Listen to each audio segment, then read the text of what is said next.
Our enemies continue their onslaught. Our help is needed quickly.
Five, 4, 3, 2, 1.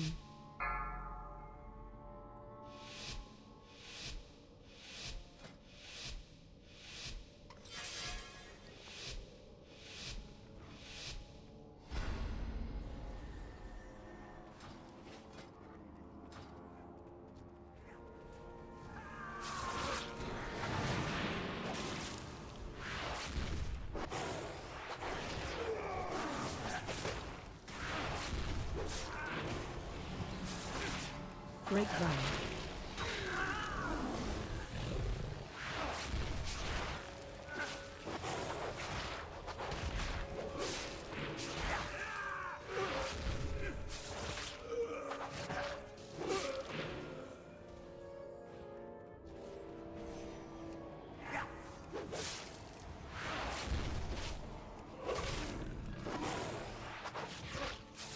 Three, two, one. Grapevine.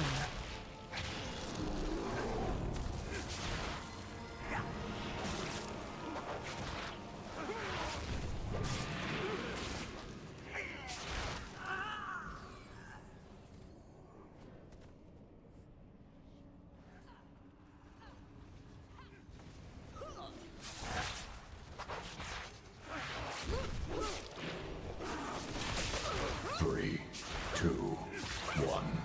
Grapevine.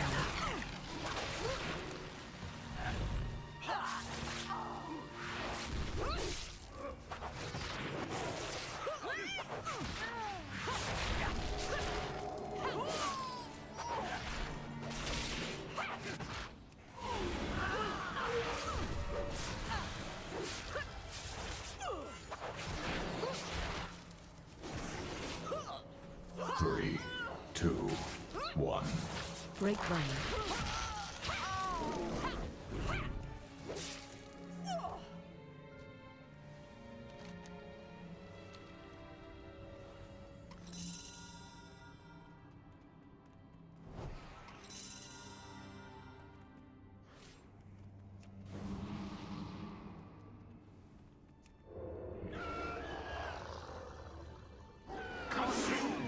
Three, two, one. The harvest has come!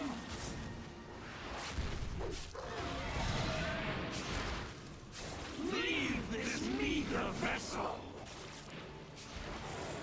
I feed on your essence. Ancient souls of the Black Rook, rise and join our chorus! 3, 2, 1. Grapevine.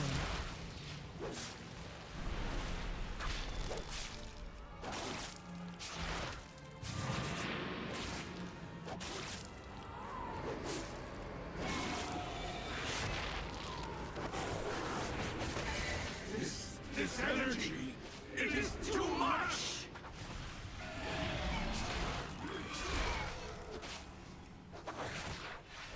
Three, two, one. Grapevine.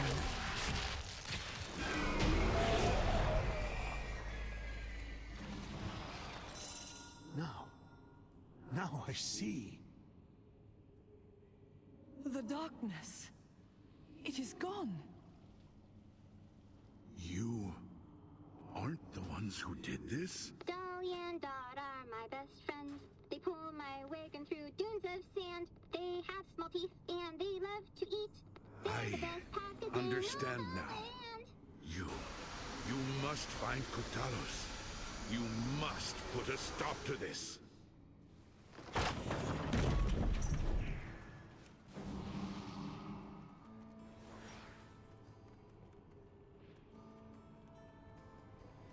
Invaders have breached the passage to the crypts. Ilisana, you must hold them. We have much to lose. 3, Your father's 2, life most 1. of all. You need not worry. I will not fail, Atosius. Men! The invaders come for us! Do not!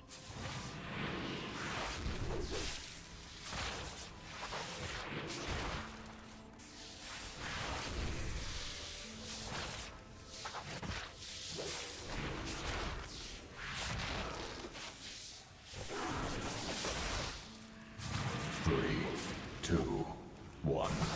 Grapevine.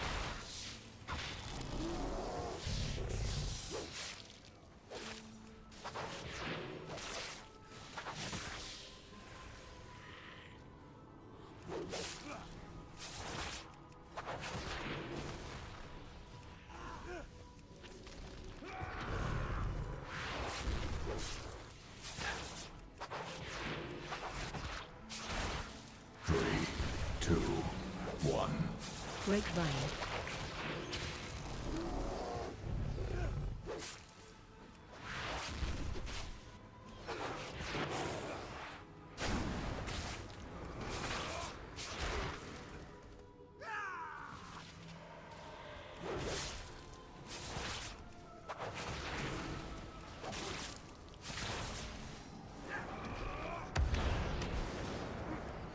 Three, two, one. Grapevine.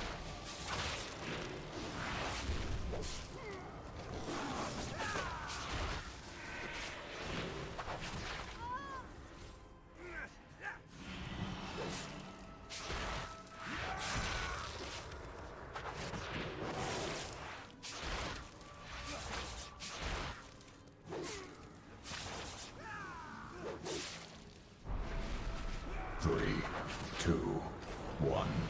Grapevine.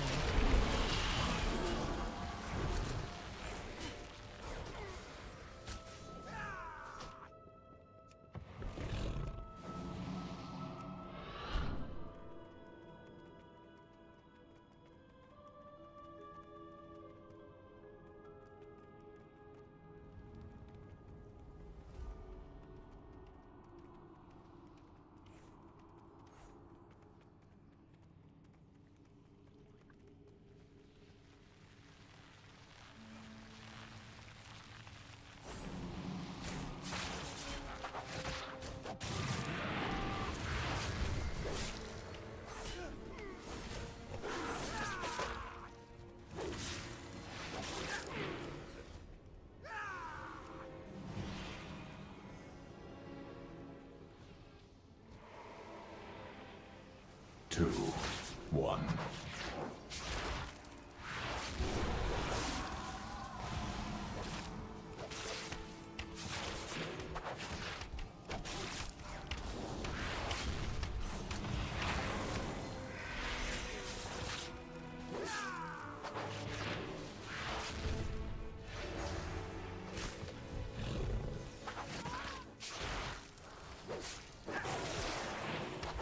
Three, two, one.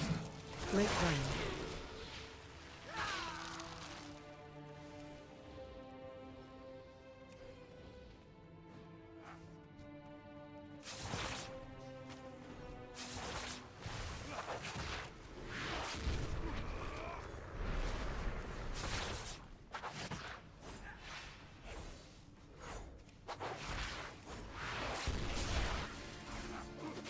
Three, two, one. Grapevine.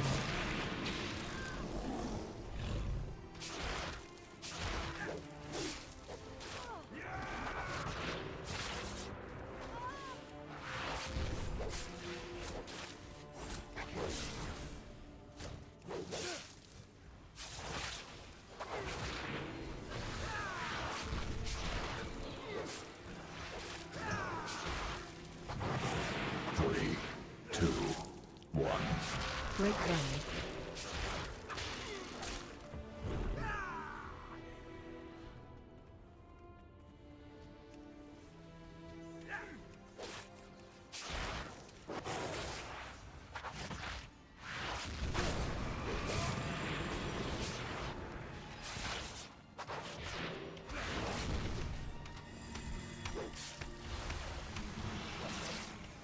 Three, two, one. Grapevine.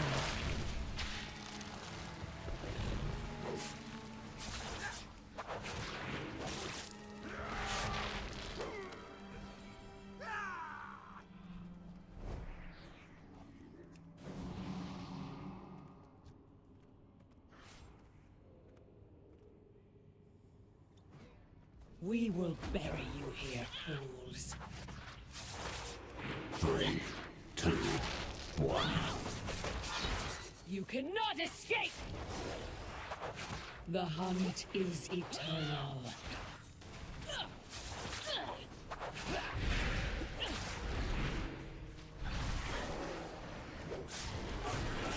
You cannot escape!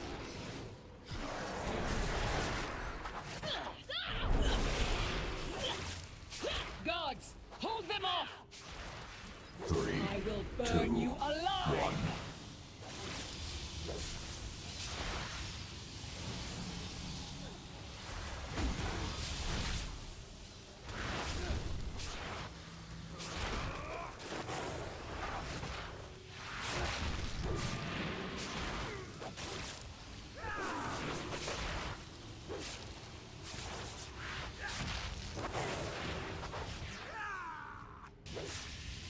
Three, two, one. Grapevine.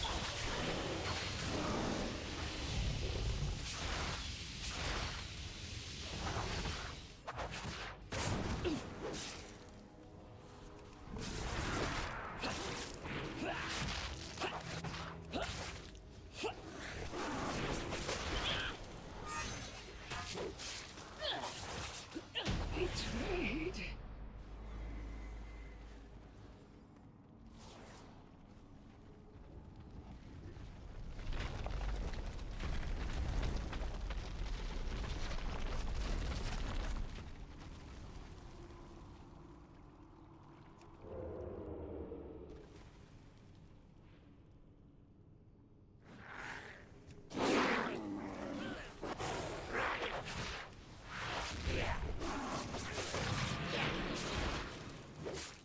Three, two, one.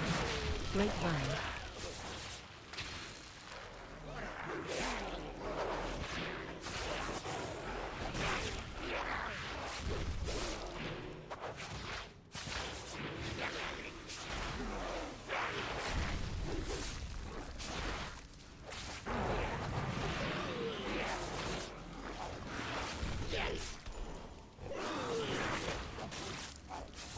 Three, two.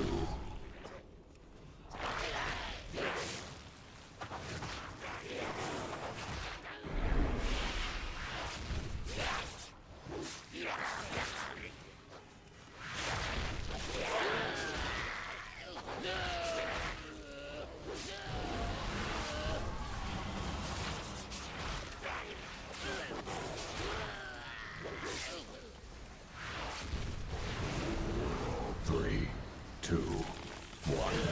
Grapevine.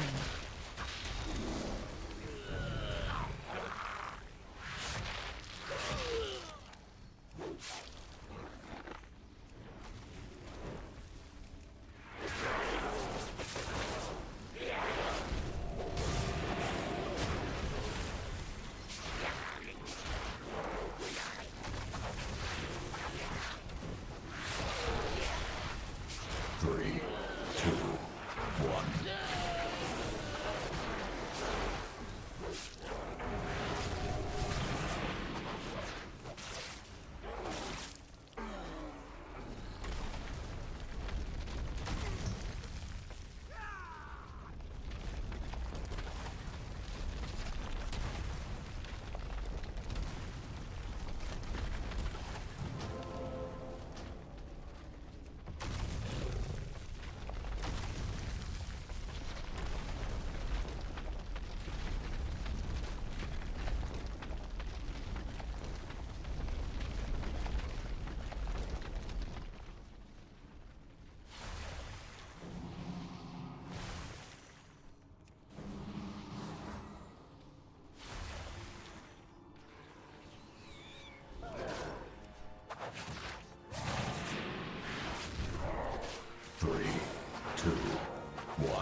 Grapevine.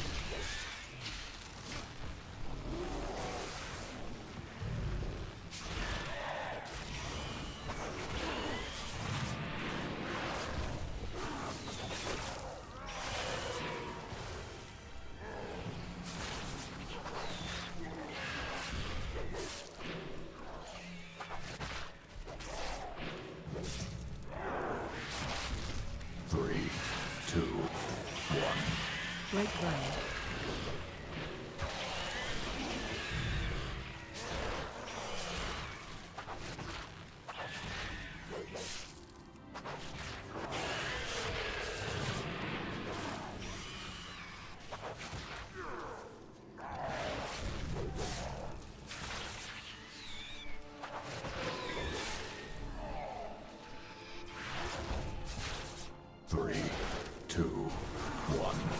Grapevine.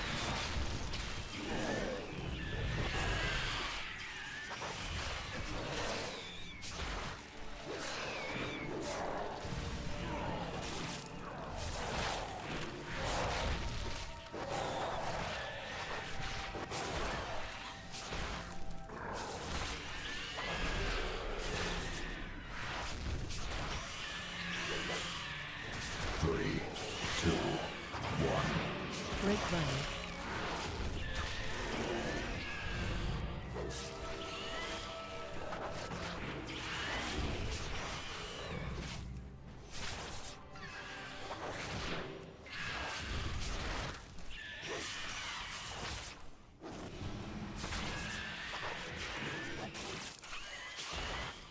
I will paint this keep. 3, 2, Don't bother running. Grapevine. Gotcha. Tremble beneath me.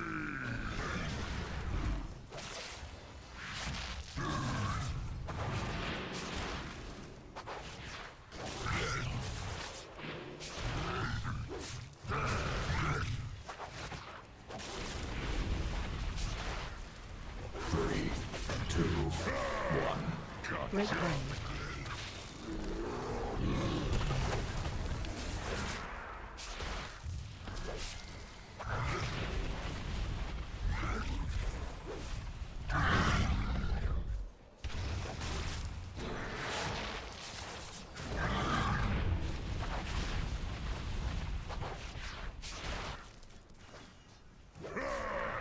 Gotcha. 3, 2, 1. Grapevine.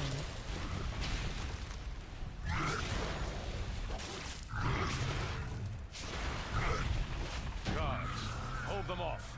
We must prepare.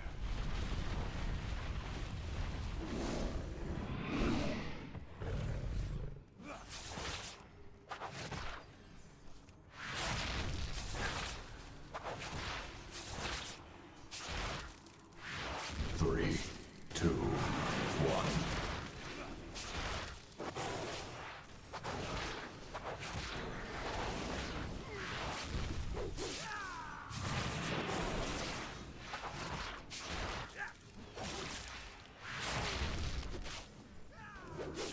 Kurtalos, they come for you. They do. Together we shall defeat them, Rotosius.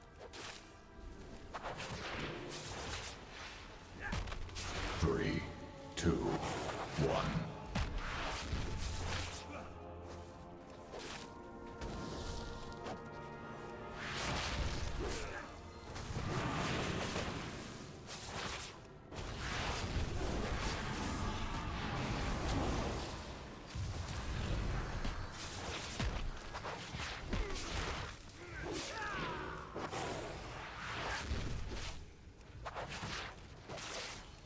Three, two, one. Grapevine.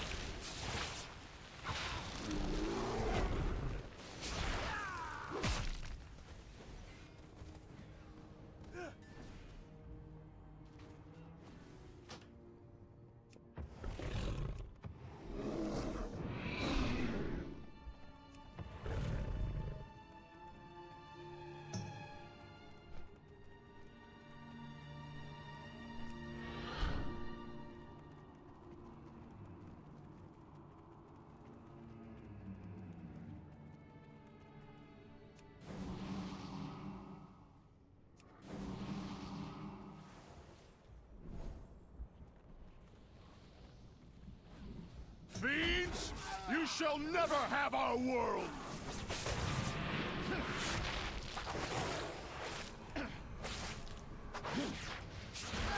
Three, Burn away! 2, 1. Grapevine.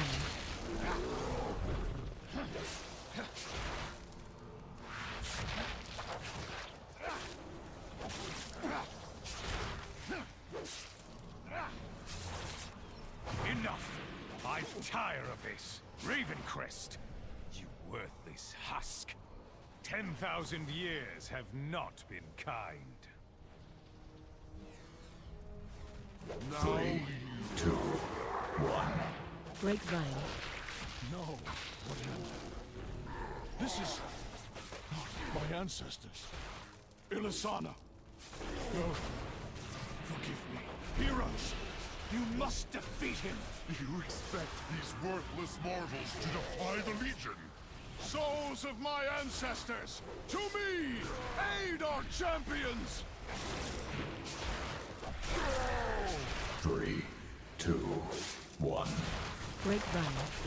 You cannot comprehend that which you face, mortals!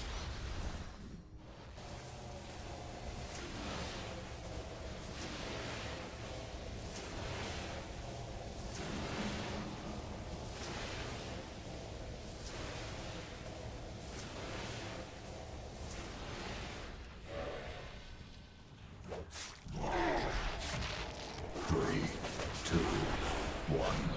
Grapevine.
Greetings. Honor to meet you. This world is vast and wondrous.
Go carefully.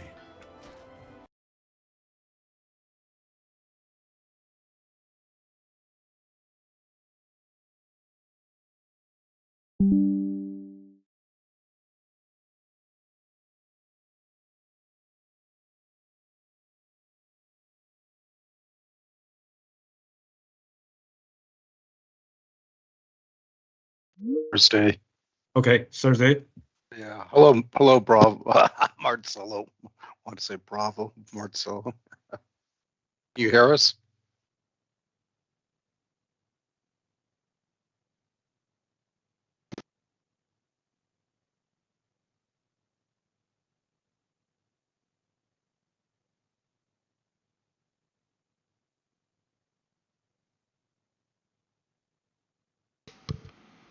Can you hear me? Yes, now we hear you. It took us. Okay. Good morning. Yeah. Good morning. Morning. How are you? How's everything in the US? Well, it's about end of the year last week Yeah. before Christmas. Although Too we know cold? China doesn't change. No, not Tempe. It's definitely not too cold. It's gone a bit warmer. Maybe Minnesota, but not. I think Tempe is warmer than Chongzhou was during December, in my opinion. Tempe is great. I mean, It at was this time, cold. I would say, right? Yeah. Well. In Yeah. the summer, it's crazy. Well, I can handle it. A lot of people complain, but yeah, I mean, the problem is people expect air conditioning. They expect to be in a car. So I ride a bicycle. So I'm the crazy person here.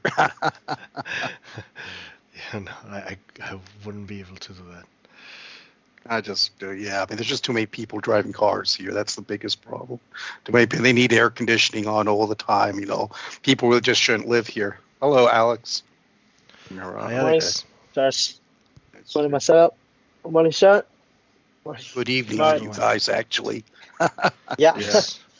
Hi Marcelo. Hi Hi, Alex. Hi Charles. Hi Sean. Hello. How are you guys?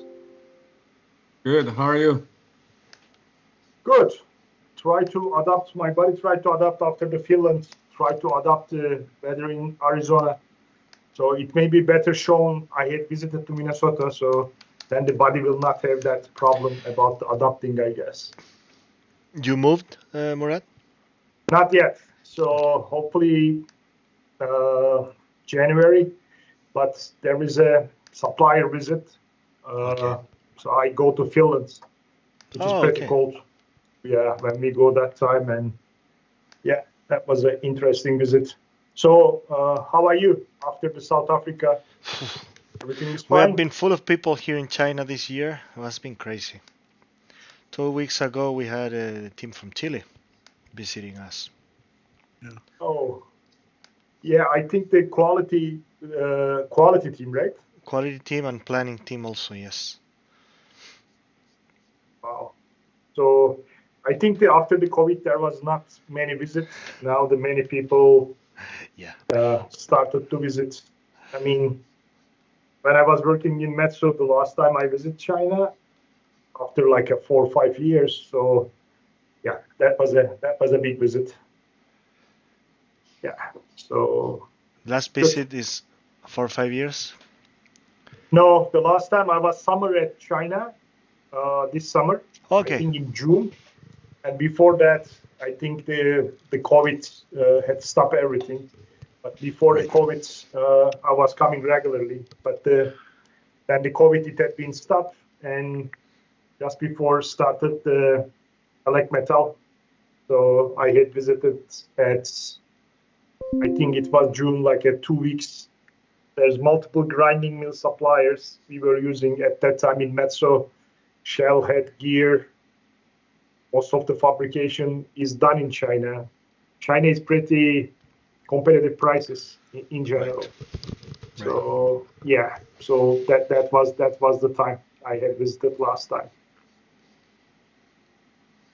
Good. So I think the Chile team may not join. So I don't know, because that become temporary. So then we can start to discuss I think. Sorry, Javier said he's apologized because he's in a meeting.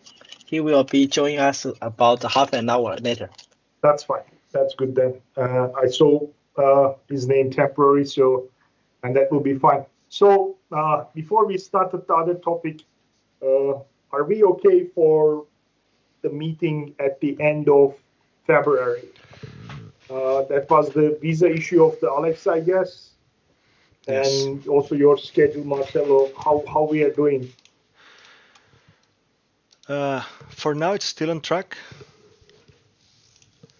For now, it's still on track. So yeah, we need to work with Alex Pisa, and I think that I need your help, guys, because he may need an invitation letter from the US. Yeah, we can arrange that, I guess. So you sent me that, Alex, right? Oh yeah, I have it. Yeah, here. I sent you. I have it here.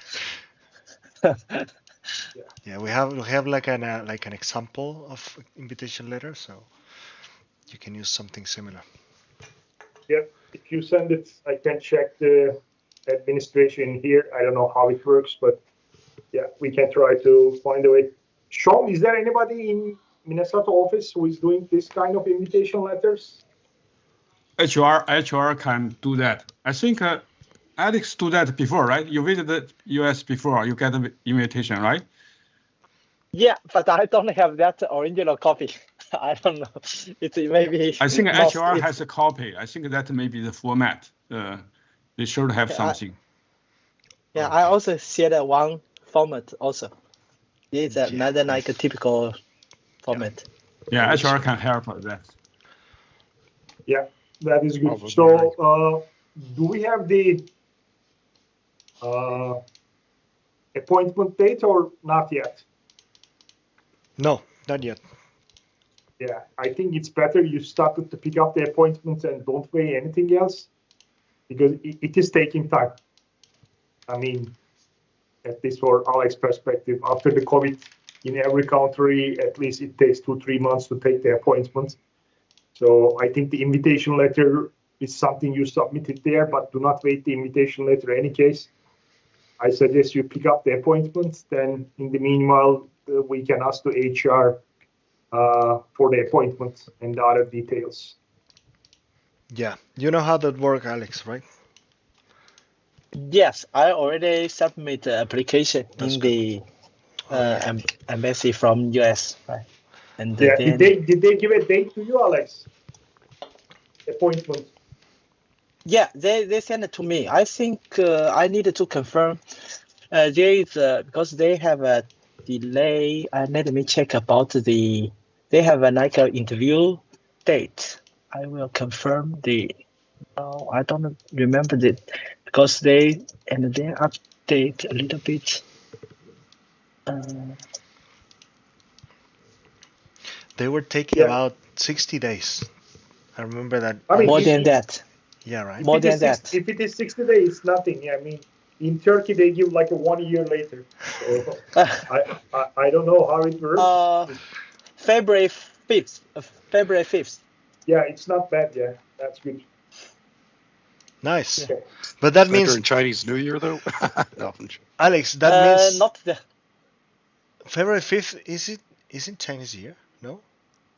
No, not yet. Okay. Oh, that's good. 55. I just send it here. That's good. And then it will take around like 1 or 2 weeks. No more than 2 weeks to get the visa. So that's perfect. Yeah. Right on time. And as I said, if we need to adjust 1 week or 2 weeks, we can adjust it. Yeah. I mean, I think the critical thing is to take the appointment because, as I said, some suppliers want to visit from Turkey and a couple of more places. So it seems they really give like a 1 month later. So there was one company, Australia. Now I think they managed to pick up to March, but at least 6 months it's drawing out. So if it is February, at least schedule-wise, we are good. That is good.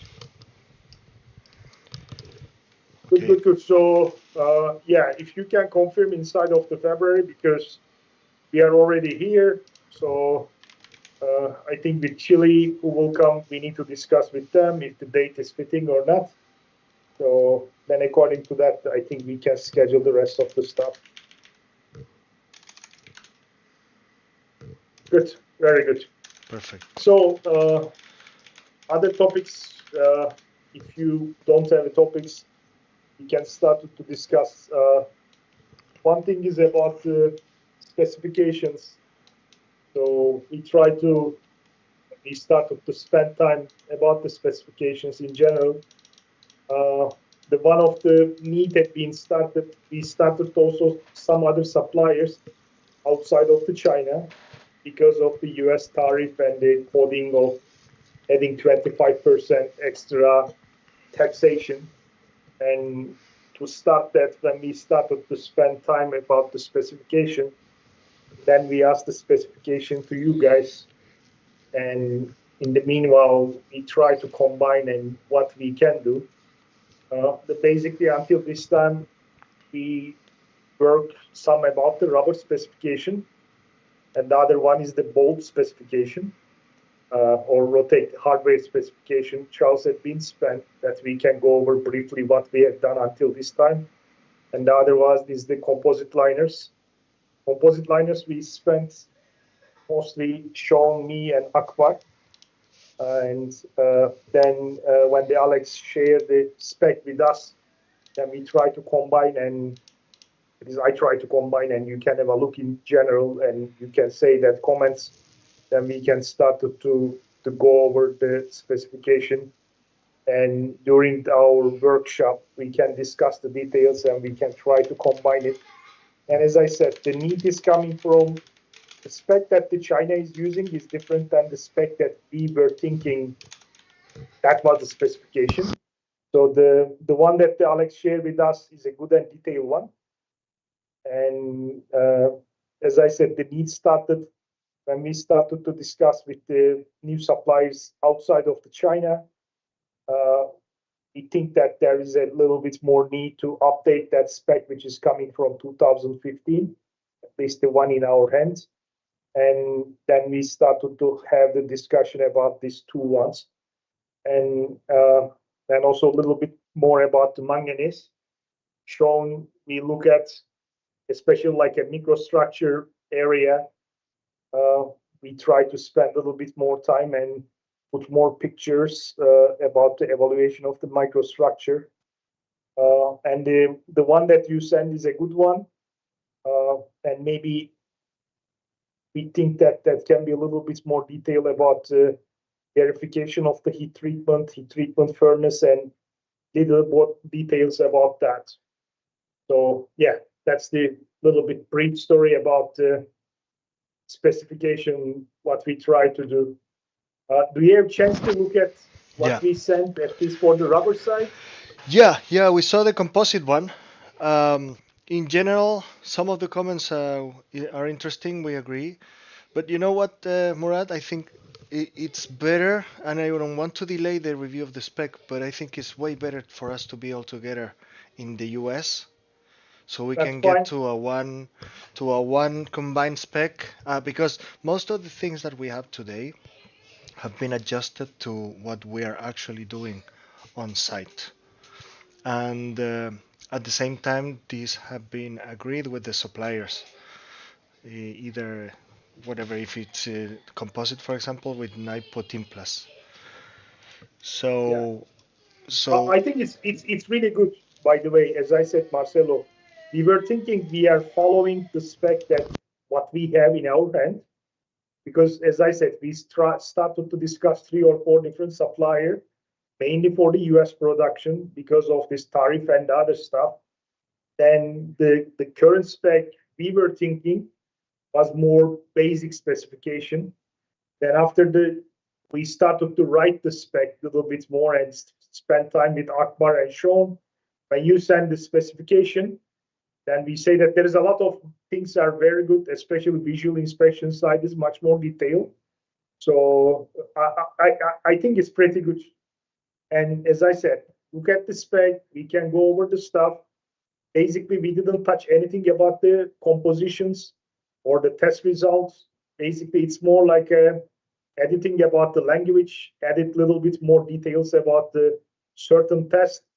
and then whatever you send for the visual inspection, we put inside of the specification. But yeah, we can discuss inside of there. But if there is any comments, please try to write the comments. Then according to that, I think we can spend a little bit more time on that before you come. If you are okay, let me go just quickly over that. So then at least that can be a brainstorming. So the one that the blue is the one that we added. The one with the black one is the original one at that time. Just let me look at this is the latest. Yeah. So we just add some generic sentences intent to submit the supplier during the RFQ process. This is more a note for the procurement departments. Any deviation from during the RFQ stage needs to be quality department, and these are the base specification and the standards which is used. I think we need to add a little bit more because this is completely based ASTM, and if possible in the future, I think we need to add a little bit more ISO specification if we want to use more European or the other areas in general. So this is an area maybe we need to look at a little bit more. As I said, this 3.1, 3.2, 3.3 is completely from the spec that in our hands from 2015, and we didn't add anything. In 4.1, we just add the MSDS and safety material. So it just supplier needs to check. They need to have an impact on the hazardous impact on the human health and environment. And 4.2, the supplier needs to create and submit a MSDS for the final product. That is the one we added. Basically, in here, we just changed the name of the stuff. This is the NIPU. That is the same 4.1.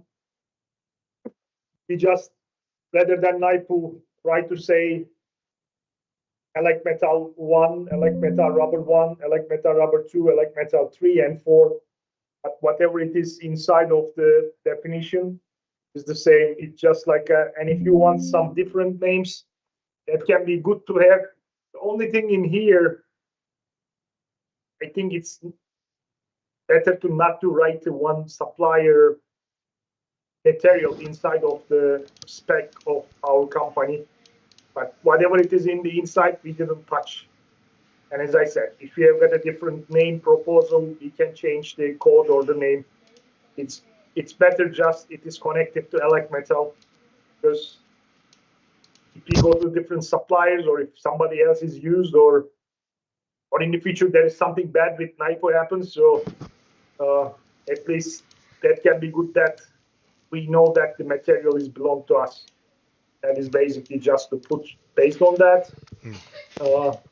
Can you give a comment on that, Murat? Yeah, sure. On the materials.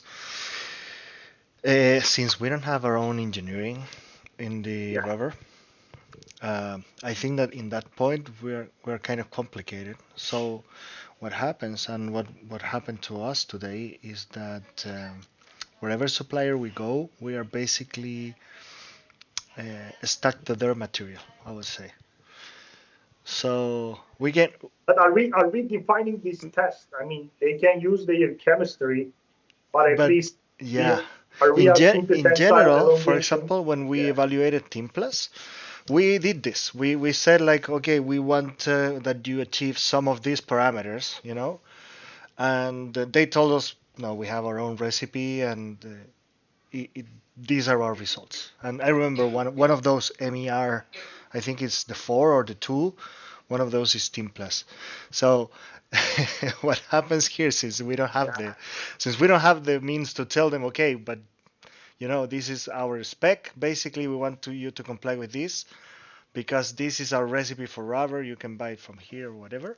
They said they are really professional, and they say no, we have developed our own rubber for this application. This is, and you can try it, you can test it, and this is what we have, and this is what we comply. So that's why we have kind of a mix, because obviously Naipo will never share the recipe to us, right? Yeah. I think it's normal that everybody has got different recipe, but I think then we need to ask the engineering, what do we really need for that? I mean, I understand we rely on the supplier, but at least like bonding or the tensile. I mean, I understand the chemistry inside of that, but I think engineering-wise, we need to define what is the elongation or tensile or tear resistance. I mean, for the mill lining, we need to define what we want, I guess. We don't need to define what they need to put inside, but at least we need to define what we want, because, I mean, if you go to now we had visited last week 2 or 3 suppliers, which they are making the mill lining, and yeah, we cannot say to them that this MP01, try to use that. They say also they have got different chemistry, but at least we need to define which test they need to satisfy. In any case, I guess. I think that's a good discussion for the technical department to say, okay, at least from all of these parameters, which ones do we need to ask when we evaluate a new supplier, right? Yeah. But today we don't know, and they don't know either, so that's a problem. Yeah, that's a big problem because we are selling. So if the next day night would burn or something happens, then that will be a big problem, because I think that most of the cases, and Sean, correct me if I'm wrong, most thing we are looking at is the hardness. That's the little bit like a really basic stuff. Yeah. But the tensile elongation and the tear resistance, in theory, they are important. Abrasion, I mean, all these tests are generally really important tests. But what shall be the result? That is something we don't know. I think the most of the cases until this time, at least for North America, I think this MER1, which is the Naipu standard material, that is the most of the orders have been sent. Yeah. And between the 4 and 1, basically, there is no big difference. There are slight difference. You said the 4 is coming from the Team Plus, correct? No, I don't remember which one. I think that either the 2 or the 3. Do you remember, Alex, which one was Team Plus?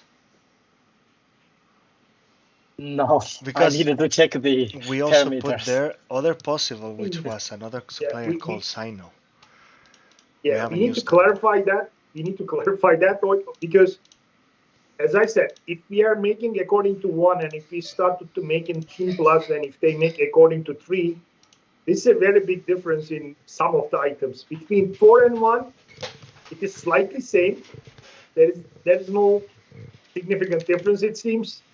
And there's elongation and the other thing, but like the hardness values is relatively similar. Tensile is relatively similar. Tear resistance is similar. So between 1 and 4 is not that bad, but if you go to 3, for example, that's a total different material. Which very high hardness and very low elongation. So yeah, okay. Give me a second. Let's compare immediately. So I think that MER4 looks. I think this one can be the layers, I guess, but. Yeah, let me see. Team Plus is over 19 megapascals, over 500% of elongation. I think that no, I don't think it's either of those. I will share the tables on the that is fine. Yeah, I think. Is there anybody from the engineering? I mean, we talked mostly with Akbar, and as I said, the next meeting we can invite the Akbar also when we are discussing. That would be good. Rubber.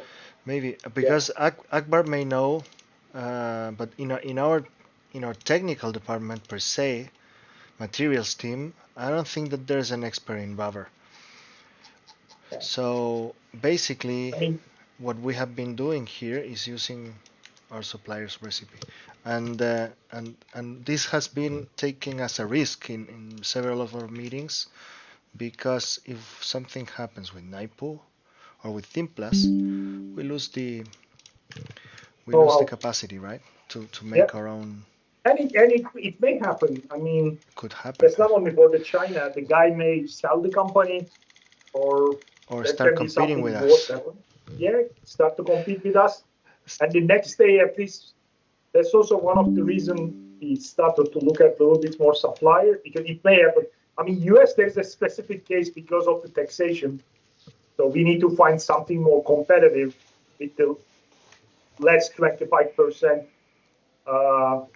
tariff. But I mean, we need to have at least the base data, what it needs to be. Recipe is a different story, because the companies we had visited 2 companies in Turkey, 1 company is in Finland, which they are making this kind of parts. And they said they have their own recipe also. But to define to that company, at least we need to say that, okay, you need to satisfy minimum this test result, which I think that this is the most tried one, I guess. So this is the Naipu one. I think the 80-90% of the cases of the material we order according to this, at least whoever we are buying from, since it is tested before, needs to come we have a history history with that result, I guess. Yeah, at least we have got some records, I guess. But that is definitely something to discuss. I mean, as I said, we discussed with Akbar. I think in US, when we are discussing more, we can put the Akbar also at that day, because this is really critical if we really do not want to depend on one supplier. Out of curiosity, Murat, when they told you that they have their own recipe, you also show them the requirements, right? It's just like we say that these are the general tests, and we say that we are working about the specification. Okay. As soon as we revise, we will send to them. We didn't share anything to them. Okay. So, and as I said, but we need to say something to them. They need to satisfy this test result. So, because in this spec, or also in China spec, there is no recipe. Basically, only the requirements for the testing. Right. Yeah. Well, we had the same discussions when we started looking into new suppliers to escape a little bit from Naipu, and as I told you, we went to Team Plus. We told them, can you comply with this? Is okay. This is mine, you know.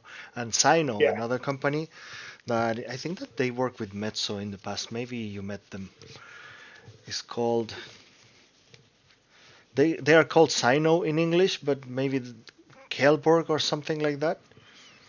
Yeah, I know that company. Kelborg. So they work with Kelborg. They were doing some other parts, not. I don't know. They make mill lining. I remember they are doing something else. I don't know which part of the China, but I think they are making also something for the separation flotation tanks. Could be. If I remember correctly. Could be. But these guys that we visited, they were making ball mill liners, and they also told us, like, well, the history in China is that Naipu doesn't have a good reputation. Most of these factory owners know each other, and they believe that Naipu has been stealing their IP, I would say.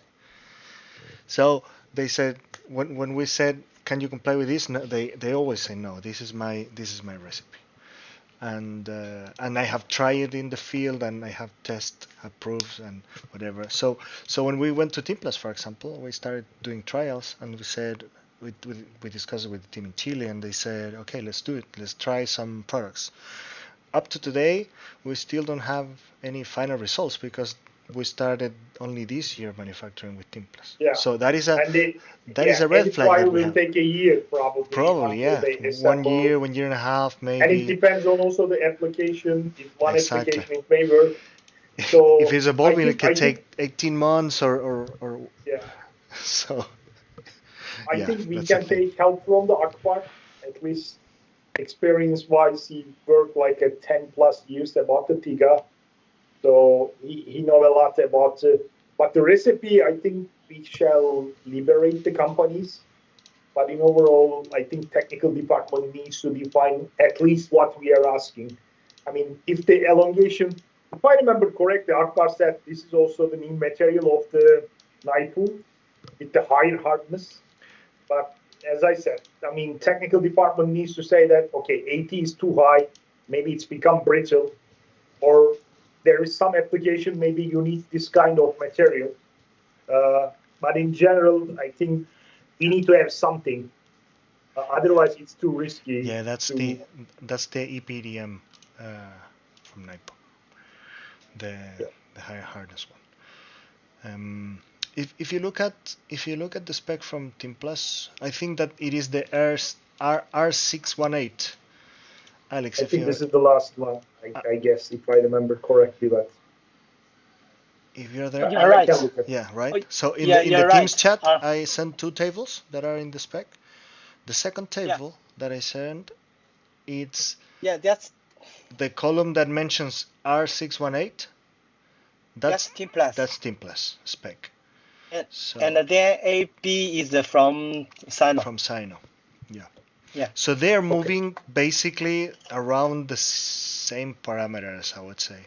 Yeah, I think this can be good as I think it's based. I mean, some of the small differences, like the rotating roll abrasion loss, it's a good test, but I don't know what's the difference between 0.5 to 0.2 or 0.3. But I think the base tests are tensile elongation, tear resistance, hardness, and probably resilience. So, but if there is really something very abnormal to these numbers, then there must be very different recipe from each other. At the end, I don't think it's the rocket science, whatever they are using, but I think, we definitely need to talk more with the engineering, whoever the correct people, and try to have some number. I mean, we cannot depend on. We can depend on the recipe, but we cannot depend on. They define what we need. You know what we could do? One option would be maybe instead of calling the can as a material, maybe we can say by type of product. For example, by a range of product. For example, for ball mills, headliners, whatever. In sag mills, we can use a mix of these two, or we can define with the technical department, Team Plus. Because if you see Team Plus spec, Naipu almost complies with everything, right? Yeah, that is good. Or maybe we say, okay, the minimum of each supplier. Naipu is 18 megapascals, Team Plus is 19. Okay, let's say 18. Elongation is 500, 600, let's say 500, and with that we can achieve the spec with all the suppliers, basically. Yeah, I mean, if there is nothing really abnormal, then I think we need to use that with the common sense. But let's talk with Akbar. As I said, at least he can guide us who is the person to talk and other stuff. But we cannot depend on the supplier in any case. That is something we need to define. So then we try to make like a prototype 0 series and the mass production, which this table is similar to what I was using in Mezzo. And as I said, we can define the whatever in the 0 series, but prototype and the 0 series, it's more or less everything needs to be checked, I guess. And the mass production, if it is, we divide with the shown critical part and non-critical part. Non-critical parts are there are rubber pieces which you buy like hundreds of them, then you can define the whatever test you want. But the critical one, you can go 100% to 50%, and also in somewhere we write a note that the quality can define the whatever the criteria or the percentage in general. So the cure time, we pick up everything from the spec. Physical property of testing. This is just like test reports. You need to keep at least 3 years minimum. Supplier shall inform any deviation from the mechanical test results. All test results shall be performed after the product has been molded. test frequency as followed at each batch. And then we put these numbers. And as I said, this is, we can ask to deviate that. Then these are the things which is coming from some is coming from the China spec and some is from the old ones. The insert are critical. So we pick up this area completely from what the Alex sent. And the welding, what the Alex sent, blasting, what the Alex sent. Because the old spec, most of these areas, there is not much detail. So we pick up this area completely from whatever the China spec is. I just put a little bit inside of a format, which the format we can still change it. Testing frequency, I pick up completely from the China spec. This area is also completely from China spec. Painting, vulcanization is completely from China spec. Which these details are all good. I mean, in general, as I said, format still we need to spend a little bit more time, I guess. Then whatever inside of the China spec is a visual acceptance criteria, we define in here. And also this area, I mean, it's good that the quality defined, but I think somehow the engineering or somebody needs to define these are good or bad. Oh yeah. Most of the things are good, I believe, but it's subjective. So I don't know if it's really functionally that critical for the mill lining part. It is visually critical. It's definitely for sure. But yeah, I mean, I hope somebody bless. So we can also ask this to Akbar what he wants. But all these points are, I think, pretty nice points. I add a couple of more pictures in general and try to put inside of the format. Yeah, each defect, there is an acceptance criteria and there is an example in general. Yeah, I think as you mentioned, a couple of points. These are really subjective, and they were points of discussion with NIPO for a long time. So we got to this together with NIPO and our technical department in Chile. So yeah, as you mentioned, these kind of criterias have been kind of standardized, I would say, and discussed with the supplier and say, okay, can you do this? Can you achieve this? Because as you mentioned, most of these are visual. Maybe it's not functional, it's but not the customer functional, may exactly. upset when you said something like this. I mean, the customer may accept. At the end, you need to define with the supplier, like the bubble, for example. Maybe it's not that much functional, but if you send something with the bubble to a customer, I'm sure the customer, if they detect it, they started to dig all the parts. Yeah. So that's the same for the sponge, impurities and holes. I think these are all good points in general. So I just put everything according to that. In some of the cases, I just write details. For example, this defect is coming from the old spec, or the groove is coming from the old spec. So I add also these details to this spec. And non-conformity, all grounds rejection, or maybe repair to meet the like metal standard. So in overall, I think the quality will be defined whatever they want. So also for hardness, for example, I think we need to define which area we want to ask the hardness. That can be also critical, or how many number of the tests you need to pick up the hardness. I wrote this as it is, but you want to take like a 10 hardness test, and if one of them fails, the other 9 is okay. Is it acceptable, or these kind of things? Because the hardness is one of the, it's not subjective, but yeah, you need to define how many and what you need to do, I guess. Yeah, so this area, I think we need to look at a little bit more detail. Dimensions, it's all need to be measured. This area, I put exactly the same. Finished dimensions, noted in drawing, all dimensions needs to be recorded, and then somebody needs to approve. Packing storage, we just add that in order to avoid the damage. Nothing put into the direct sunlight. and then we put some package photo from the light pool, which is pretty good, basically. Because if you go to a new supplier, they are asking that how they want us to package. So we need to at least define the minimum, and these notes are generally coming from our parts. Marking and traceability, I think we have just write a name. In many cases, there is no name of that. That's my understanding, at least.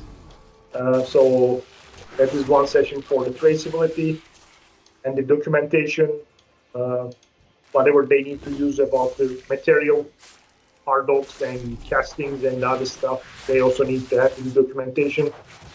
As I said, this is just like a draft that we spend time, and feel free if you want to add something or remove something, or after you comment it, we can go over with the Akbar, then at least we can go and ask to engineering what do we really want from the suppliers. That's great. Yeah. We saw it. We're going to give you a reply by email. Yeah, we have been pretty busy also, this week, so bear with us. That's fine. That's fine. And if you need to add like more photos, maybe better defect photos or better packing photos or documentation, if you need XYZ or traceability, if there is more prettier stuff that we can show how the marking will be, feel free. As I said, this is just try to clarify a little bit better when we go to a new supplier and try to explain what do we really need. Perfect. Yeah, Charles, Sean, maybe you can a little bit explain about the bolt specification. Then if we have got time, then we can talk about the manganese. Otherwise, we can talk with the manganese in the next time.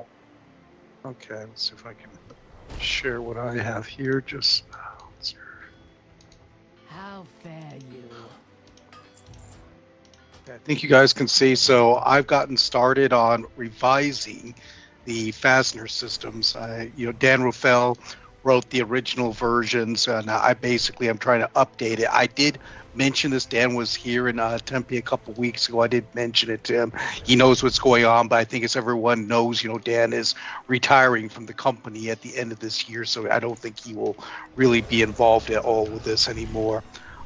So basically, I've been updating and then adding on some new sections. I think there still are some things that we should discuss, especially in about what possibly could be added. So far, I'm just basically updating. You can see I've added standards. I also mentioned, in-house documents here. As Narat was saying, I'm also trying to slowly start adding references to ISO documents. A lot of this stuff, was already defined by Dan. I'm just adding on other things, like the quality system, things that, from our recent audits. Martel, the system that you shared, how, Chile and China are doing their audits. I added on other things onto the list. In the beginning, I'm not really adding on much. I'm just making small adjustments or so. One thing is the bolts are currently only focused on mainly the oval Ridgeback type. I know that for Chile and also for Akbar, some of the composite liners, that these hex head bolts are going to become more and more important, especially with the external fastener systems. And maybe that might be something we may need to add some specifications on.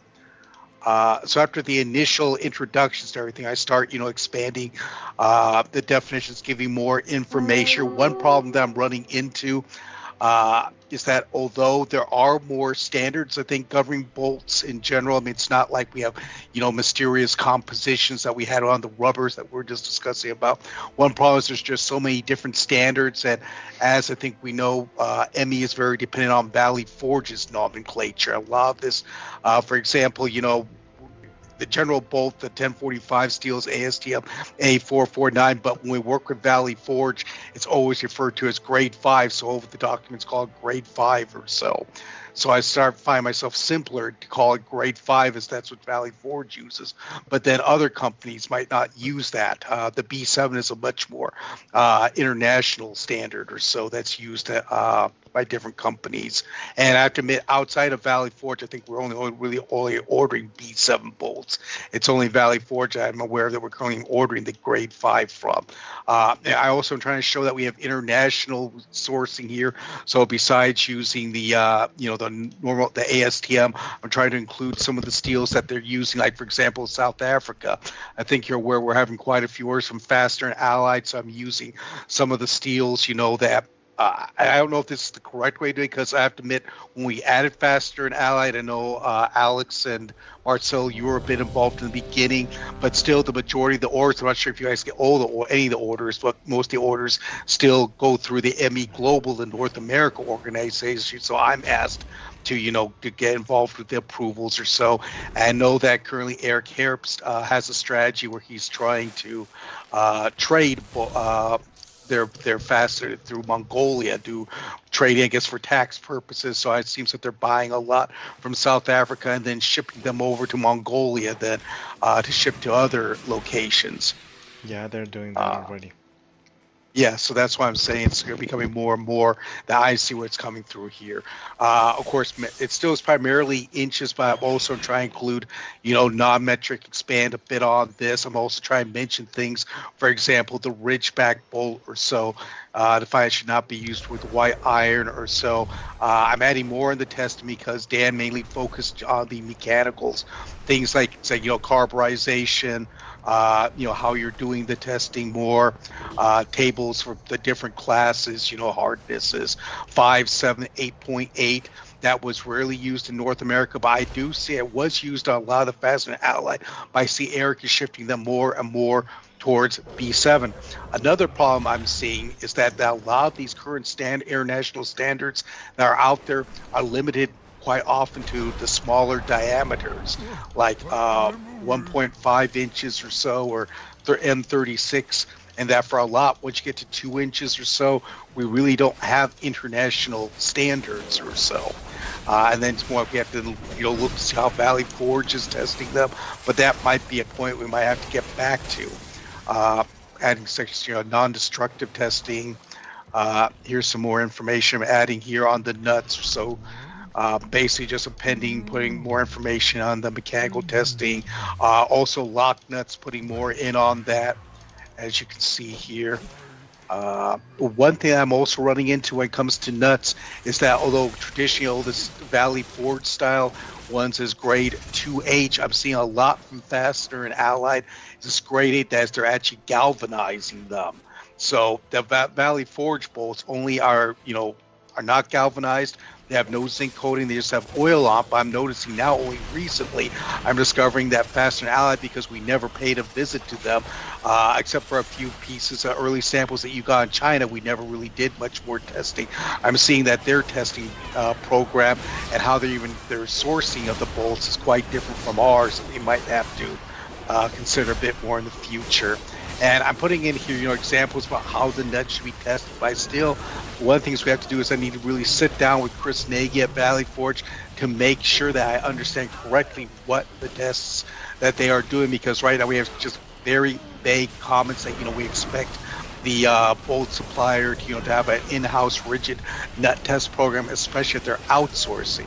I think you're aware Valley Forge outsources many of their nuts from Korea, for example. So a lot of these nuts are not made in-house, but it's not quite always clear to me about what are all the tests they're going through. And I'm not so sure Marcelo or Alex, if you're aware, but Chile, has had some recent problems with nuts, contamination on the threads or so. So these are things that I'm following up on. I think this is becoming a hotter and hotter topic, especially with packaging. We're going to have to pay more attention to in the future, how to make sure to keep any foreign debris around. Valley Forge has found some instances of this happening. They've been able to confirm it. They're saying they're changing their packaging around. This is something that we're going to have to work with them to define better, to make sure this problem is eliminated then. If you're just more lock nuts, I'm also adding in things, for example, the so-called bottom lock nuts. These are the so-called free spinning or so. We have things like the dice and then the lock more. I don't know if these are used on international orders, but they are sometimes used by some North American customers. This is an example where you can see I'm able to find the prevailing torque test. The standards go up to 1.5 inches or so, but you can set for 1 3/4 or 2 inches here, or even above M39. The fastener handbooks have no data for these. Yet these are critical sizes for us. That there, I think we have to probably go with Valley Forge's lead or something. I discovered Fastener and Ally, they even stopped testing them during COVID and never got a testing regime going again, although they say they will. One question is, am I correct? Are we no longer sourcing many bolts from JC&C in China? Is this something we have to pay attention to, or do we consider them out of the picture for now? We have another supplier today in China called Feitian. Okay. We still have some of the bolts from JNCC, especially for Andre, because they did have some troubles in the past with bolting, so they're really careful in terms of the suppliers that they use. So that they are the only ones that are using JNCC, but for all the other customers here in China, at least, or in the region, we're starting to move into Feitian. And I guess with those, is it still you're just using the current standards that we're using? I assume like the B7 type Valley 4. I mean, I guess you're able to apply those directly to them. They're not trying to do anything special there, are they? No, nothing new. Now, okay. We don't do Ridgeback, of course, because right. No, only Valley Forge does that. Yes. But everything else, Ally doesn't do it either. Yes. Are they also making these cup washers? Because, this was a big issue with JC&C that they tried to cast these. That was a very famous problem. And the problem is Eric got so frustrated. All the ones from Faster and Allied, this first surprised me. They're actually doing heat treatment on them. The Valley Forge ones, they're only, forged. That's the only required. They do not heat treat them after. But Eric, has gone with Faster. He's so scared that happening. He wants all of the Faster and Allied forged retaining washers to be heat treated afterwards and be made of B7 steel, not 1045 steel. Yeah. And there's been some, discussion about this, because I know when I mentioned this to Valley Forge, they're very upset about this. But okay, I've had to I know Dan Rafael was not happy with it either. But what we're observing is that, some salesmen basically are creating their own, fastener standards that are going with it. And this has been causing, I'm seeing that now we're getting, one set of standards for Fastener and Allied that are different from what we're getting from Valley Forge, which I'm finding to be a bit concerning. Which still have to deal with, but so far that's the technique. That's how it's going right now. As with rubber, I'm also bringing in here the neoprene washers. One thing, these were very outdated because they were using the previous standard used. I mean, these are now old neoprene that was, the previous standard had different compounds or so. So I think these are relatively straightforward at this point. Then I'm also adding something special items such as the pitbull washer, but there are other sections that you see where should we add on. For example, the hard round washer, I'm getting mixed opinions on this. I see a lot of orders require these little just steel washers, but I hear other conflicting comments from people like Amit that from the PDG group, that these are completely unnecessary and there's no reason to use them if you're using the forged retaining washer. There's a type of sealing ridgeback bolt, and then there's indeed that's safety external installation that's being based on the hex bolt and the liner hole insert. That's something I've gotten some comments from Javier's group. I think they're hard at work, that they've asked for me to work a bit with Valley Forge.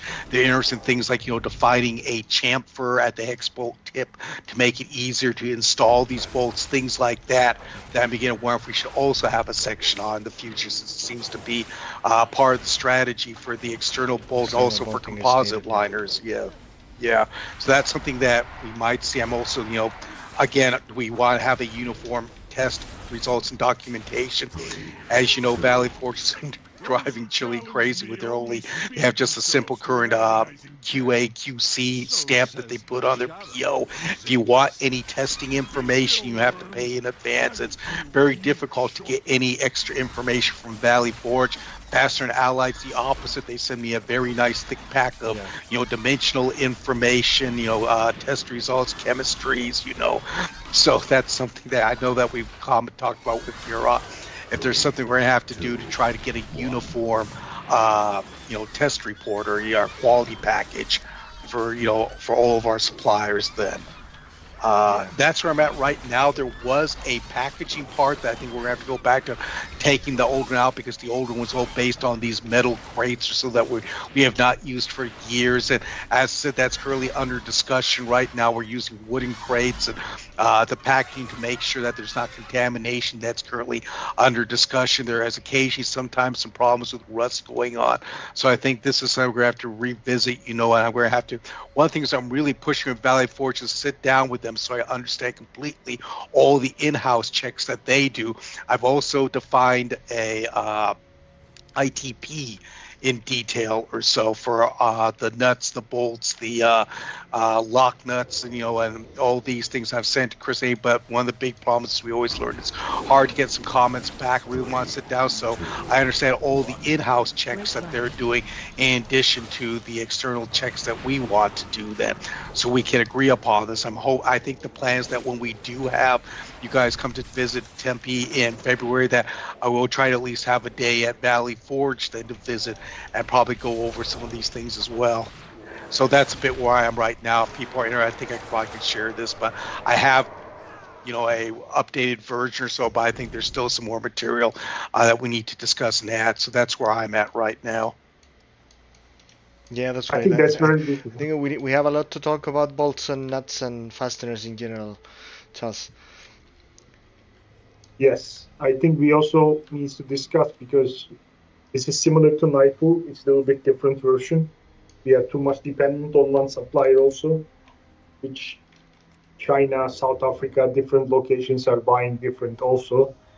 So in overall, I think we need to also push a little bit to the engineering and define what we want. So, in any case, we cannot depend for anything to any suppliers this much. It doesn't matter how it works. So, maybe a good idea for the agenda in February, Murat, it would be talking, I don't know, maybe first day general stuff. Yeah, I think and day by day products. Yeah, we can divide into each day to one product. But the aim is, if we can really harmonize these specifications, and if everybody knows that what we are buying, what we are selling, and then I think that will be much easier. Because as I said, everybody needs to sure that we are going with the same spec to the same suppliers and same ITPs, and we follow the stuff. So I think that needs to be this target in general.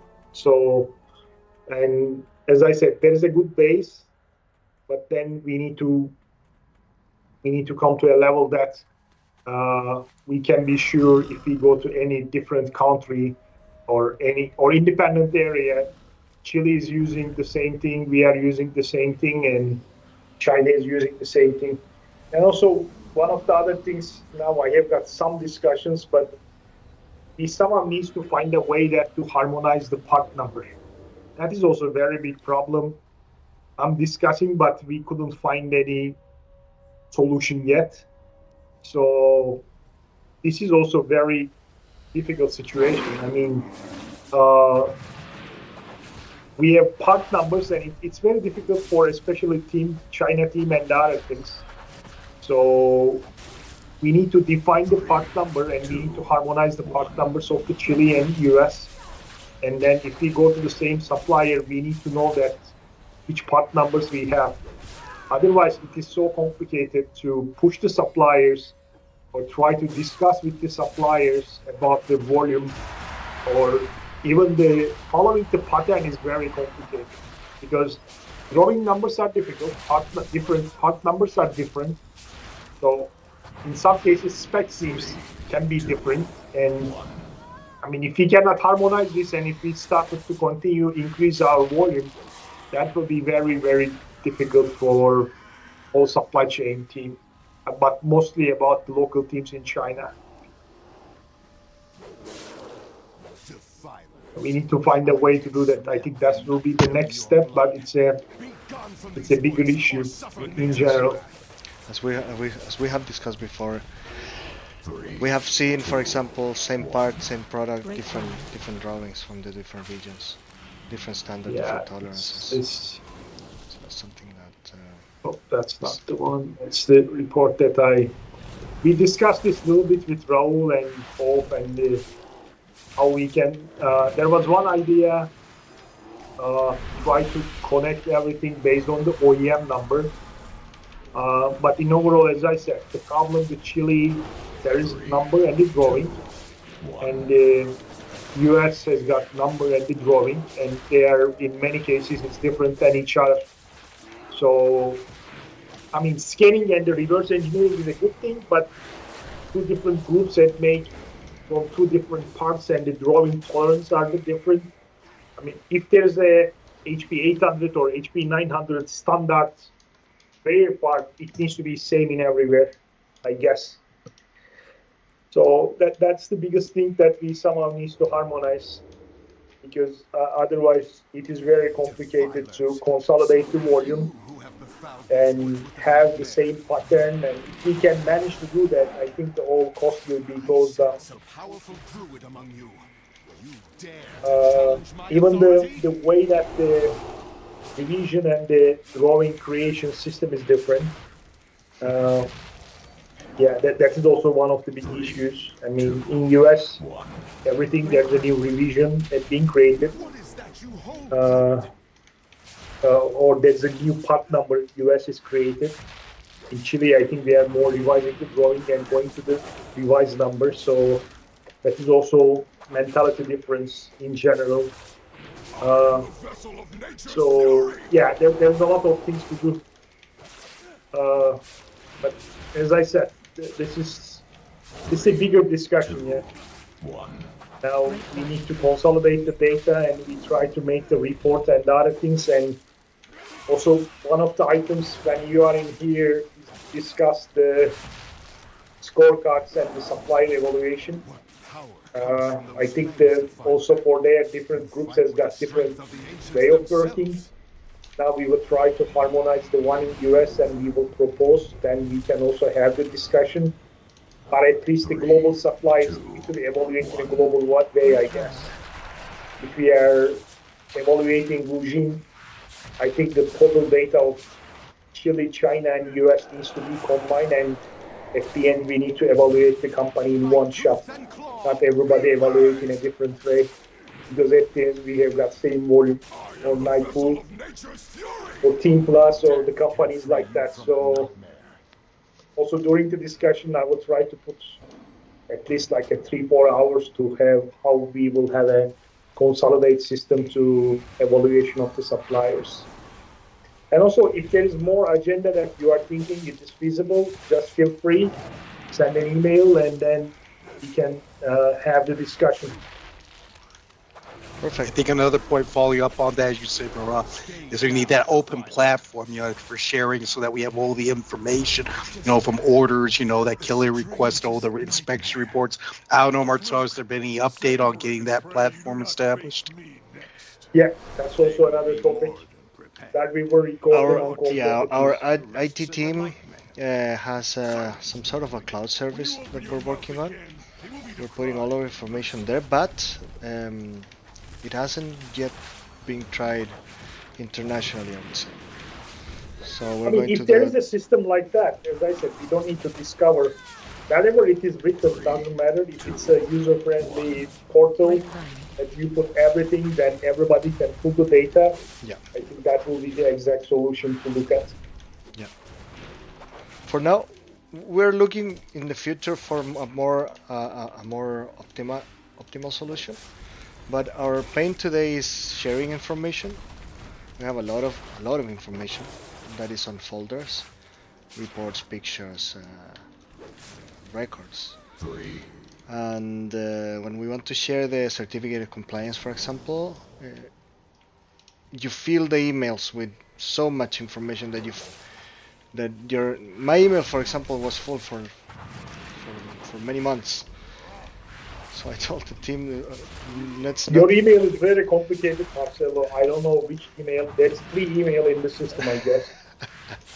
I tried to send something, then I don't know if I am sending something, and then rather than Teams, now I started to write from WhatsApp.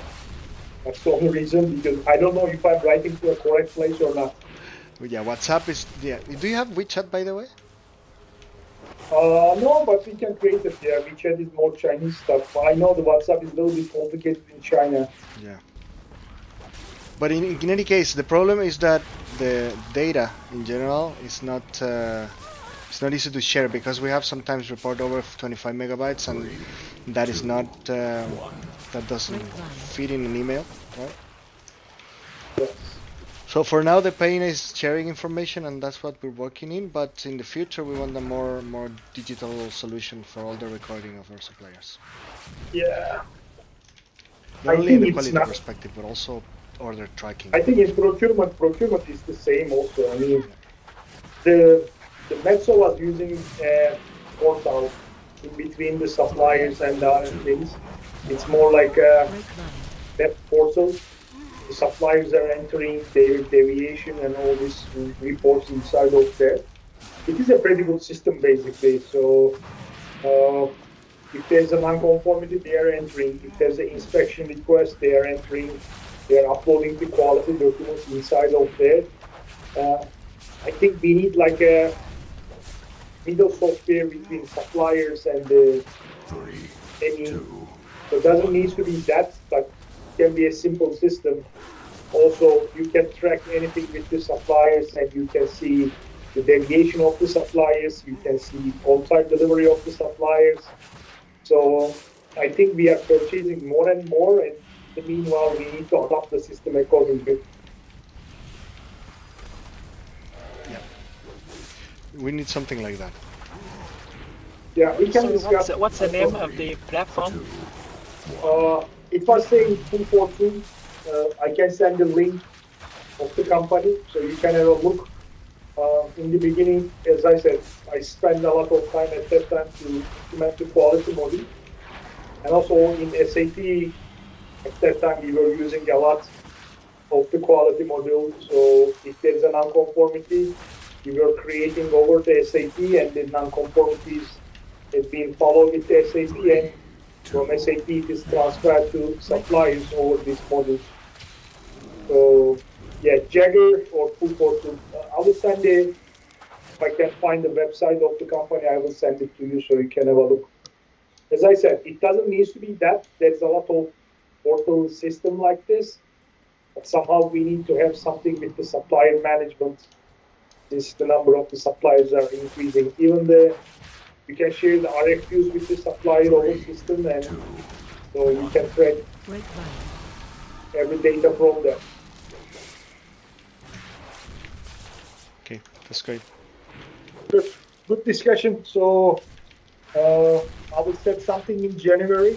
So hopefully, in the meanwhile, you can write your comments. And Charles, if you can send this both specification, it will be good. I'll send it to the group just for comments. Yes, I can see what's going on so far. And everybody can look at. In the meanwhile, we are spending more time with the manganese also. Try to combine what we have, then we can have more discussion about that. As I said, base chemistry we are not touching. It's more about the inspection, additional controls, microstructure, rather than alloying group. This is more like a quality stuff. We try to put it. The question about that, Virat, though, for these alloys, at least, I think we need to involve the technical group more in this. Yeah. I mean, it's. I think we will have similar discussion, but in overall, until this time, we didn't touch anything about the chemistry or something. So, and in overall, if they want to update the spec, that's also fine. They can update it. The only thing is, the most of the ones that we are assuming in US we are using is 2015, 16. So it is mostly up to date, and then somehow it needs to be revised and updated according to new requirements. So even chemistry, there's a lot of things to discuss, but I think this is not the time. So like the manganese is a good discussion topic, or even this rubber, because in both of the cases we don't have that much in-house expertise. So because we don't produce this in-house, it's a little bit depending on the suppliers, or a little bit develop it together, I guess.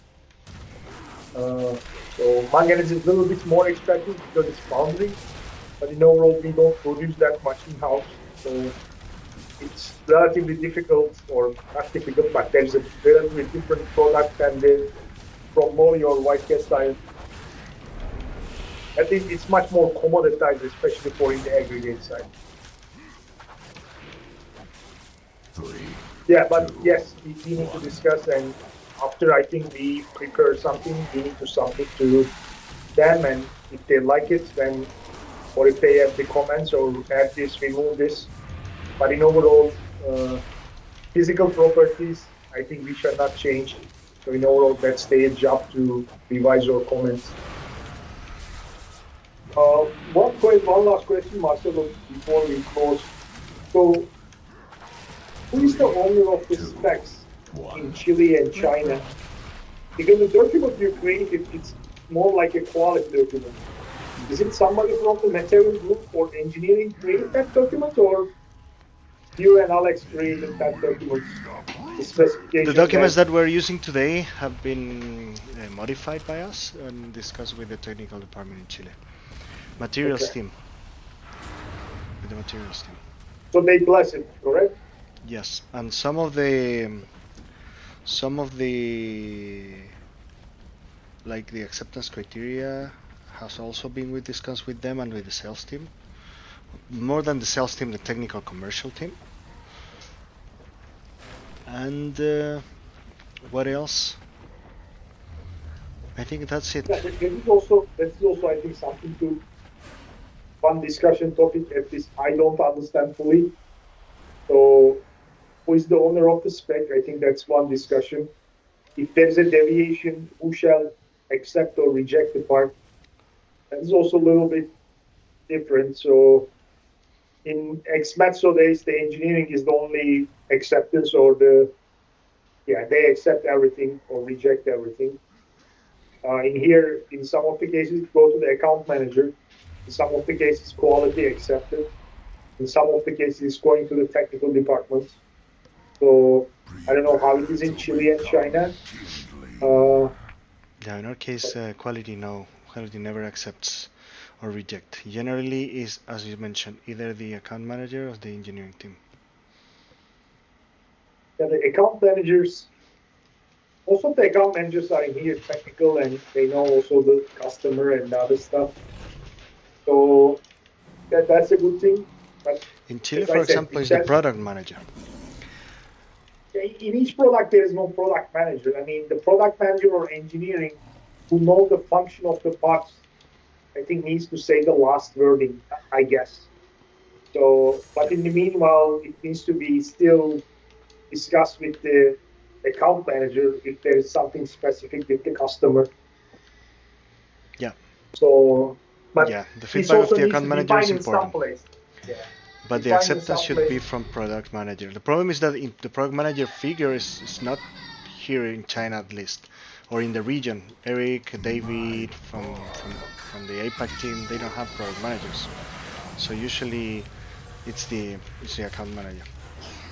Yeah, but the part needs to be go to somebody. I mean, if there is a global account manager for the crusher waves or something who has got the knowledge.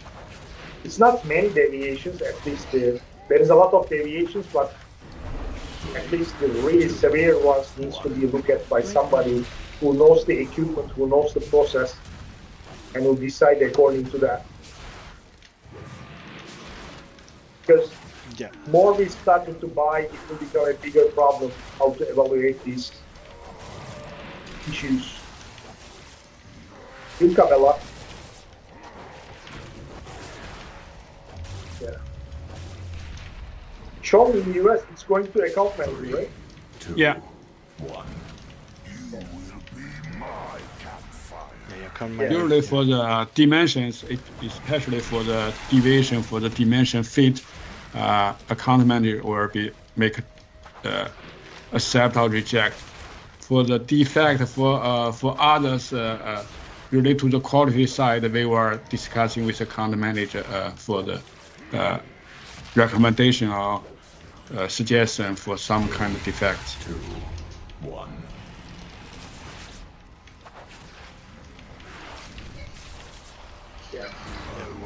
Yeah, there are different criteria and also different organizations, so that's really complex. Even in our case, in EMI China, we use the account manager, but if we need to use, for example, a product goes to Chile, we need to ask the product manager from Chile, or if a product goes to Chile CPS, it needs to go through the crushing team.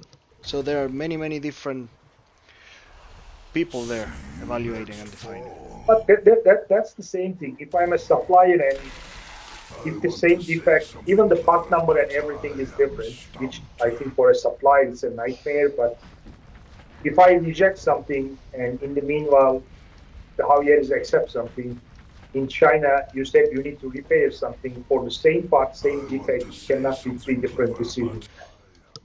It's difficult to manage for a supplier if it has become this much subjective in general. I mean, at least it needs to be consistent. Doesn't matter it's accepted or rejected or whatever the decision is, then according to that, we need to have something in our hands. Yeah. Otherwise, you guys are face to face every day with the suppliers. If I'm a supplier, I definitely push back. Yeah, well, in those cases, we haven't had this kind of happenings. We do have the cases of the drawing differences, so that's something that happens. But in terms of deviations, the supplier doesn't know who we ask in general, so it's always to us, and we internally communicate, you know. So it doesn't happen sometimes that one region accepts X and the other region doesn't accept X each case, for example. But I totally agree with the fact that there should be at least one entity defining, and it should be engineering, technical, whatever. Somebody, but same somebody needs Same to, somebody for everyone. Yeah, evaluate the stuff. Whoever it is, that's a different discussion. You may like it or you may not like it, the decision. Whatever it is, it's a separate discussion. But it needs to be the same authority. The same entity. Like that. Yeah, same entity, same authority, because otherwise it's difficult to follow up. And like the volume started to increase and the other thing that become an issue. For the drawing tolerance needs to be same. ITP spec needs to be same in general, and if we go to different countries, in overall it still needs to be same. So yeah. Right. Okay, very good discussion. So try to go over the visa. I think you sent an email to us. So Sean, do you know who to send in HR or? Isn't Harry Steffen? Yeah. Minneapolis. She's the HR woman in Minneapolis. She just want to help me initially with my visas. Yeah. Are they giving 10-year visa also to China origin people, or? It used to be, but I don't know about now. Before COVID. Now it's a 10. You return back to 10 years right now. May we all find what That's we good. seek. Good to know. Okay. Just another quick question. You know, Murat, we were going to discuss. I know between you, me, and about the scorecards. Is that something we want to also involve? You know, the other teams in first, or we bring them in at a later point? I know we're going to have a discussion. I think we can make the brainstorming this week and next week's. So I think before the meeting, if we can create a draft, we can share the draft, and then in the meanwhile, Javier and Marcelo and then Alex can look at, and if there's any comments, we can add or remove comments, or if we have got a procedure, share with us, we can have a look. And then according to that, I mean, I think the base needs to be same, like a quality, on-time delivery, and then maybe some commercial comments in general. But at this, if we started to discuss this, next year we can start to make the evaluation if we agree in February. Let me show you something, guys. Really quick, sorry. Yeah. Sorry if you have time, because I know that ban on one side has some information, and we from the quality team also have some other things. So maybe if you need information, you can ask them, us and ban to give you access. You know, let me show you. Give me a second. I think I have this in here in Power BI. So I will share my screen. 1 minute.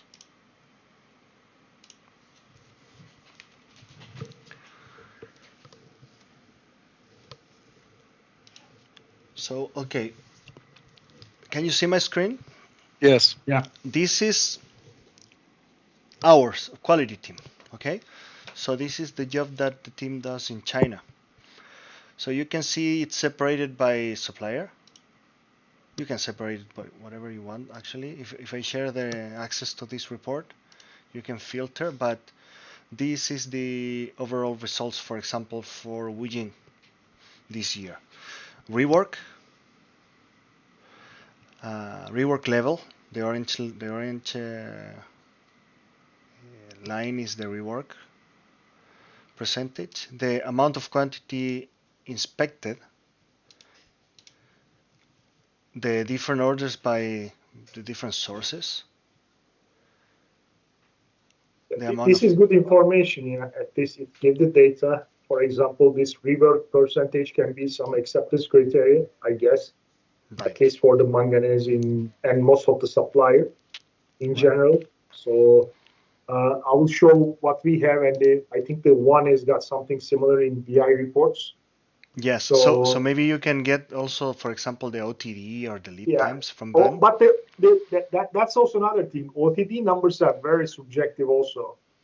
That's the stuff. I mean, we need to harmonize the way that we are looking at. Yeah, that has also been a discussion with the team in Chile along a lot of those. In general, because you are saying that the OTD is good, but according to me, OTD can be bad. So because there is not same understanding. So let me show that. I think that today they're looking at the OTD based on the terms of the contract. For example, if it's FOB or X work or whatever. Because and this discussion happened with Chile also. Chile obviously see their own OTD based on when they deliver to the final customer, right? Yeah, but that's not supplier's performance. I mean, that's something different. Exactly. If the supplier is making their liability on time, I think there's nothing we can blame to the suppliers, but how to track that is a different discussion, because similar discussion, because the good received in US is done when the parts have been shipped. And between the shipping time and when the supplier can be ready, that can be sometimes months. Right. So if you just pull the system from the SAP and say that, okay, you make the good received in January 1, but the supplier is ready in 13th of November. As of today, unless otherwise you manually correct it, there is no way to do that. So we need to define the system according to that. I mean, when I look at let me show the China data. China data, it seems also a little bit too optimistic, because there's a lot of 100%.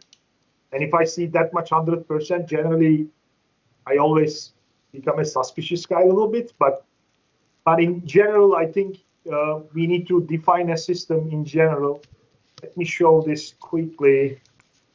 So yeah, this is the data from the China, for example, supplier OTD data.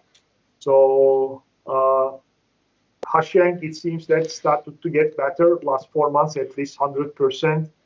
I think the biggest one is in the night pool and the 80%, 70%. And also in this cases, I mean, Naipu is late, but if we continue to give the order when the Naipu is late, then we cannot manage the Naipu.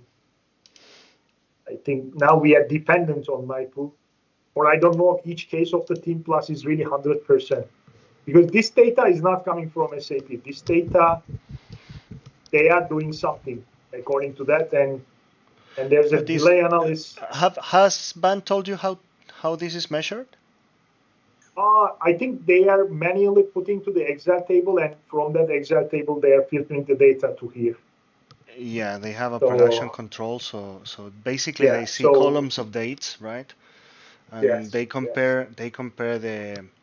But the data is not from the SAP. Yeah, you manually corrected the PO according to when they are ready. So there is a manual work, and this data is manually pulling from an Excel table. I mean, this is a good number, but as I said, everybody needs to have the same understanding. If the NIPE will give a promise about the on-time delivery about that date, because then you need to say that, okay, what is the function and what is inside of that part? If the supplier is really wrong, or otherwise we should not penalize the supplier. Yeah, this is something definitely we should discuss. Yeah, it would be good to discuss this with Ban, because I know that Chile team already got into an agreement on how to measure this with them. Yeah, now, obviously, they're working in something, for example, I can explain, like Paulina from the planning team in Chile. In the future, will work in a platform also similar, at least for now, that the CPS China team can fill it up in SAP. Date by date, you know. So I think this data needs to be discussed, because if you look at the result, delay analysis, I mean, ME design is the biggest reason that have the delays, 42. Yeah. Generally, so then it should not be the case for the supplier to, for example, ME quality is 9, ME logistic is 10. Material quality, I mean, it seems less supplier issue compared to our issue, if this is analysis correct and if everybody really joined to analyze. I mean, there is quality issues only 7. So, as I said, but if there is a case like ME design is 42 of them, the reason for the delay, then we need to think that, okay, what we can do to improve this, because then it's not supplier issue. If this is really analyzed correctly, all the parties are there. So I don't know. I mean, I think we also need to define if there is something wrong in the supplier, what needs to be the correct direction. Yeah, of course. No, we're working on that, and that is up to this team to define. I think that's a good base. He just needs to harmonize the system for everybody. And if we can say that, okay, how will we measure the on-time delivery, XYZ, then if there is something wrong in the on-time delivery, what is the way to evaluate? Then we need to define that. In which cases we need to make a correct direction with the supplier. Or if there's an internal problem, if we are always late about the design or approval process, because there are a lot of cases. For example, one thing now we are trying to improve, approval process of the PO is taking so much time in our case. There's like a 6 or 7 people approve the one PO. And then when the PO approved, sometimes the drawings are not ready. So to order something takes 2 weeks, roughly, which that's a big timeline. So is it always coming from the supplier, or is it coming from our side? We need to look at all this important information, yeah. Then we need to look at in general overall the system, what we can do. Yeah. Yeah, of course. Marcelo, can you share also this quality data? The Power BI, yes, of course. Power BI, yeah. So, and I don't know if I need to have a. Somebody needs to give authority. No, I don't think so. I can see the one stuff. So if you can share it, that will be good for us to look at. That's really good data. Let me Let me give you access. I think that I can just share it with Okay. you by email, and then you can Yeah, access. just share it, then we can play. And Obviously, if you this is we will come back to it. not yet in a system obtained from SAP. Yeah.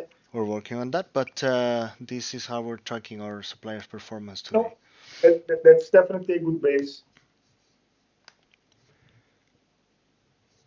Good, very good. So it takes more time. So thank you for your time, guys. It takes also late for you. And as I said, I will try to set a meeting in January. In the meanwhile, Sean and I will look at with the HR if they can send this invitation letter. And if you have got the visa, then we can try to target still the end of February. But if the visa come at March, we can try to ship 1 or 2 weeks. That's fine. Yeah. Perfect. Very good. Sean, anything from our side, or Charles? I'm good, thanks. Charles, have you seen Yeah. the spec of bolts and nuts and fasteners in general that we have here that we're using today? Was that one that what Alex said as part of the package, or Could be. Could. I'll have to take a look again to see what one? Because I know there were some big WAD files, but I have to take a look at them. I haven't gone through them over in that much detail, except for a few of them. Yeah, that would be good. Take a look, and I would love to hear your feedback on that one. Okay. Okay, I will share the Power BI with you guys, so you can have the information. Okay, perfect. Very good. Good, guys. Thank you for your time. And Okay, take as care. I said, we can discuss later on again. Thank you. Take care. Bye-bye. Bye. Bye. Okay, Bye. thank you. Take care, Bye-bye. everyone. Bye, Bye-bye. Sean. Bye, Bye. Charles. Bye-bye. Bye. Have some rest, Alex. Bye, bye. Bye, Murat. Bye-bye. You too.